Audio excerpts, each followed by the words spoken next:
My name is Dr. John Braccio, a licensed psychologist in Michigan, Regional Psychological Services, and I'm Dr. John Braccio.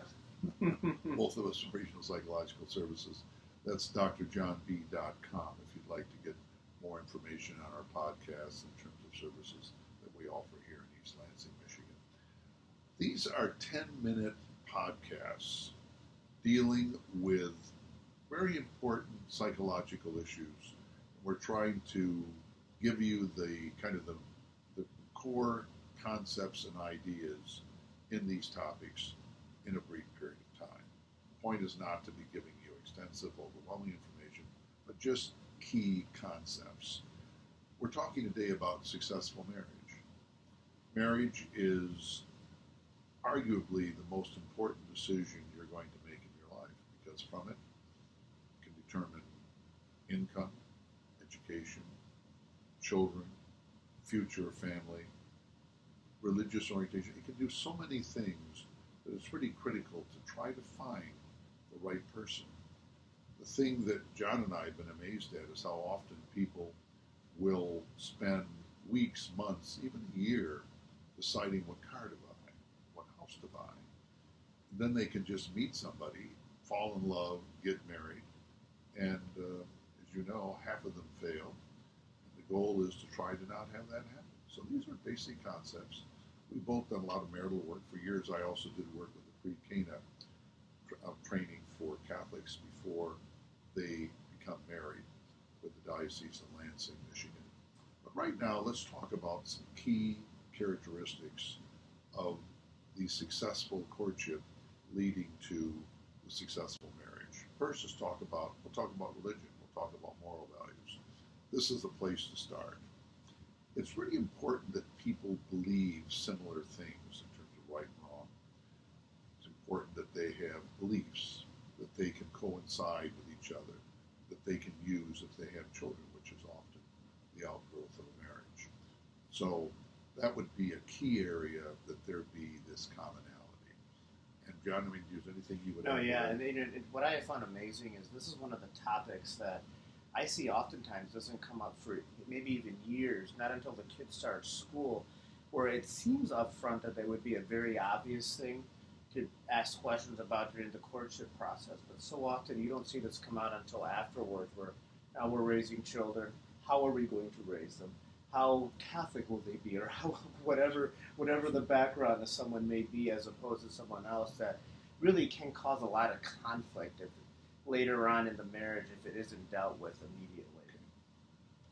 And then the next issue we have here is the giving 60-40% rule, which is what we like to call it. And what the way I see that, or the way we look at that one is when you are involved in a relationship, you want to view it as, ideally people like to think 50-50, but if you are consciously trying to give that extra mile, go above and beyond that call of duty, give the 60% and expecting 40%, then if both couples are doing that, then you find that you tend to be able to find that happy medium of finding that 50-50, that common ground.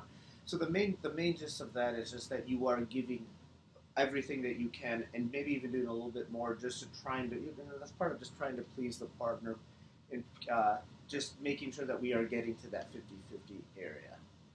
That's very, very true. Another area, the next area we're covering, is full commitment. That you make a full commitment to the relationship. You can't go into a marriage half committed, a little bit committed, or I'm going to change the person or whatever. No, you have to be committed.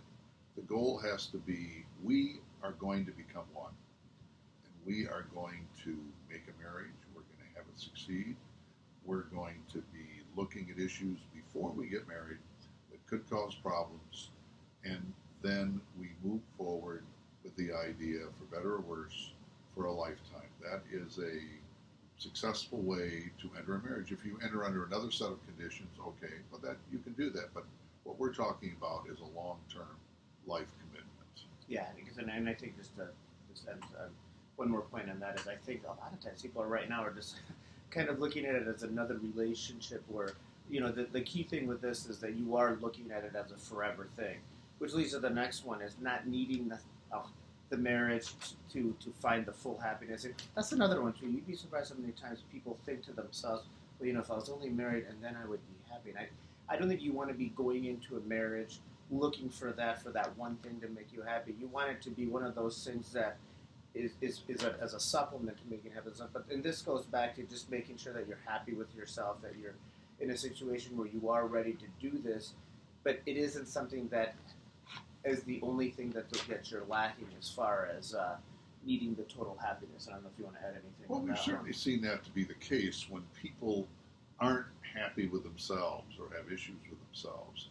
They think marriage is the panacea, it's going to save it. Well, often it is not. You have to be secure in yourself, and you enter the marriage with the idea of two becoming one and having a better life, but not the idea that until I'm married I can't be a happy person, because often that person is not going to be happy under any circumstances. Next area we have is educationally secure. It's important when people marry that they either have their education completed or they're in the process or they know what they want. Because if you have two people going two different directions educationally, it can lead to a lot of problems and differing paths in life. And another issue about education, if a couple gets together and they run into issues educationally and they can't live a life according to how they thought they were going to be living, that can lead to a lot of problems too. So education becomes a very important component as you look into your life and you determine what you want, what the future is. So both have to be on the same path. Which leads into the next area is financial security. We find that really the one thing that couples tend to have the most disagreements on, the most conflict on, is financial reasons. And this is where you want to have hopefully the educational part is taken care of as far as what you're looking for finances. But even, people, it really doesn't matter how much someone is making. People tend to have the same issues with spending. How are we going to be spending the money? What are we going to be spending it on? And a lot of this goes with communication, that you want to have the same set of values as far as what you're doing, what you're looking for, so that everyone is on the same page. Because the financial security it's really so critical, because it's one of those areas where it leads to the lifestyle that you want to live, the type of life you want to have for the kids. Are we going to be doing vacations? Are we going to be spending money on this car versus education? And so on. So it's one of those issues, and I guess the communication is a big one here, just being on the same page as far as what the goals for each individual is. Well, that is really important, and so often people don't realize that often shows up, as you mentioned, John, as the primary reason for a breakup. I'm even aware of a situation some years ago where a couple could not decide whether to put an addition on the house or to buy a boat. And they never agreed. They became fiercely antagonistic, and they ended up divorcing. He ends up with a boat, she ends up with the addition of the house, but they end up with children that are not in a home with one parent, with two parents. And so it becomes a very, very difficult situation. That was not even a case I worked with, just something I was aware of through the road of life as far as that goes. Another important area is relationship with families. There are people that legitimately don't get along with family members, I understand that, but as a whole, if you find someone who has good relationship with family, good relationship with friends, generally is a person of good relationships, the probability is that you're going to have a far better chance of both of you living together happily, successfully. So finding somebody who has a good relationship with family, we'll even expand it to other people in general, is often a good person to marry and be with, because they tend to be people that know how to get along with people, and they do it. Yeah. No, and then that leads to the next one is having the same goals. And these are big ones too, that are good to have the communication and have squaring away that we are on the same page as far as what is the end game and what we're looking for in life. Are we looking to live in this neighborhood? Are we looking for that boat? Are we looking for that addition? Where are we wanting to be in life? Where do we want the kids to be? How many kids do we want to have? And this is kind of under the umbrella of the communication, where there's so many of these issues with having the goals. Where do we want to be? What do we want to do? are really they're very important conversations to have early because again we see so often in our work where these conversations are being had so much into the process that we aren't able to get these be on the same page and have the same goals going forward. Well, it's very, very critical. They're not going the same direction. Often that leads to separation of what the progress is going to be in life, and often people go different directions. It turns into really chaos, and so it's best to have goals, work on them together, and go in the same direction. Now, another area that we talk about, we consider very, very important, is tolerance. You're going to say tolerance? Yes, tolerance. Being tolerant of each other. People have different views, people have different ideas, and when you find people that are nitpicking, fault finding, that really just doesn't work, and it wears people out. As a minimum, it'll lead to a bad marriage and a bad relationship. And another outcome is an end to the marriage. And another outcome is just a henpecked person who really does not want to be living in that home. I'm just going to give you one example. Many years ago, a person I knew was having problems in the marriage. And it was a man, in this case, very eloquent, very dramatic, very et cetera, et cetera. And the wife, in this case, had been married like 30 years. And I happened to be talking to them. And I was just doing this, just being helpful. And they came in, that had not met her before, and they had started discussing, started talking. And he was, again, eloquent, dramatic. And she looked at me and she said, Dr. Braccio, no disrespect to you. We've been married 30 years. He's won every argument. And I'm done with him. I'm done arguing with him. It's over. Walked out. His argument was, you see. But the point is, he never really got the point. Over time, he did, because we talked, and he said, please share that example of something. And it wasn't even in this area at all, but it was one of those examples that kind of sticks in my mind. The importance of tolerance and understanding. Just if you don't have that, your relationship is not going to work. Yeah. And at least the next one is being able to dream together. And as I'm thinking about this one, I find a lot of these are really tied in together. You want to have the same goals, be looking forward to the same things. If you have that dream of having that place in Florida, having that place in Miami, you want it to be where you're both dreaming for that. It's both something that's a goal to look forward to in the future. You both want your kids in the same school system, the same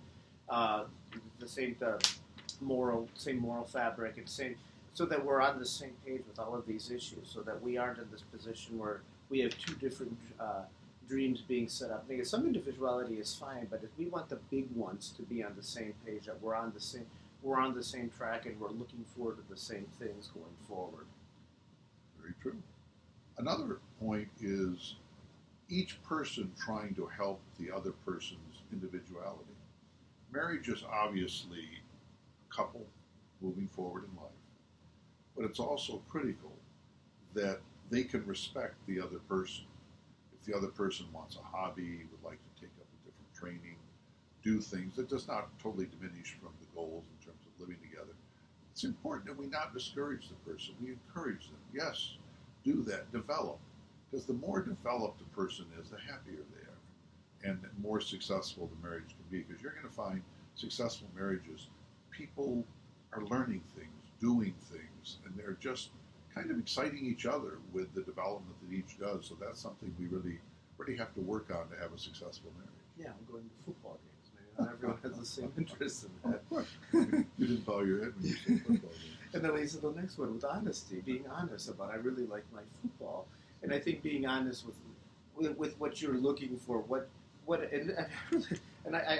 I'll bring this one back to full circle to some of the things we were talking about earlier. I think being honest and upfront, like if you do want your kids to be raised a certain way, a certain religion, want them in a certain type of a school system, if this is really your goal, if you really want to be going to all the football games, I think these are very important things to be bringing up very early, so that we aren't having these discussions again when little Chucky is 5 years old and it's time for him to go to school and it's Sunday. Do we take him to church? Do we not take him to church?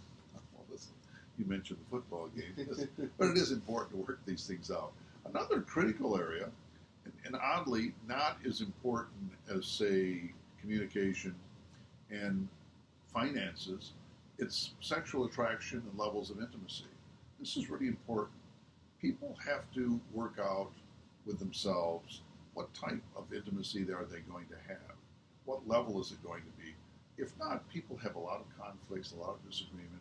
A lot of people get married thinking, well, I know things are going to work out. These are things you really have to be talking about and really trying to work out. Obviously, things can change over time. You have children, you have other circumstances.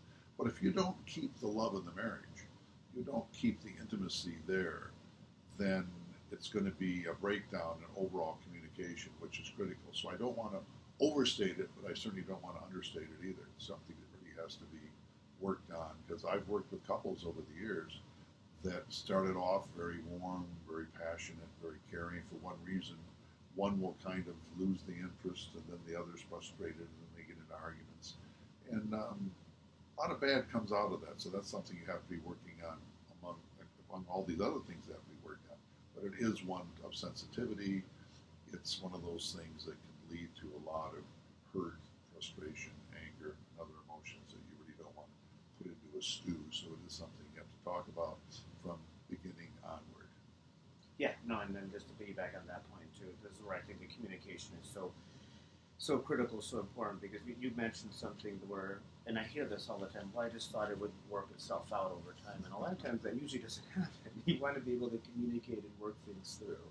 Well, that is true. Well, listen, I think that if you follow the points that we have talked about here, and you try to put them into your marriage that you're in, you could even be in it, but this is really more for the people thinking of getting married, thinking of making a long-term life commitment. But if you really think about these, go through each of them individually, work with yourselves, work with therapists, do whatever it might be, that you have a better chance for a successful marriage. And that's really what we want for you.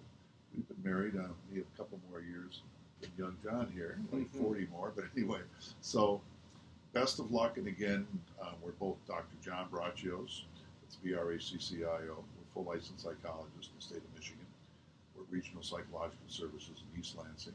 Our website is drjohnb.com. Pretty simple. And we have a lot of things there, a lot of radio work that I've done over the years. John and I have done a lot of work together, a lot of information. But we want the best for you, and we're going to continue doing these 10-minute psychological studies where we're trying to give a lot of information to you in a way that is not overwhelming and covers a complicated topic, but something that you can just in 10 minutes or so, you're able to pick it up and move forward. Thanks for joining us, and you can subscribe to our YouTube page right there on the bottom.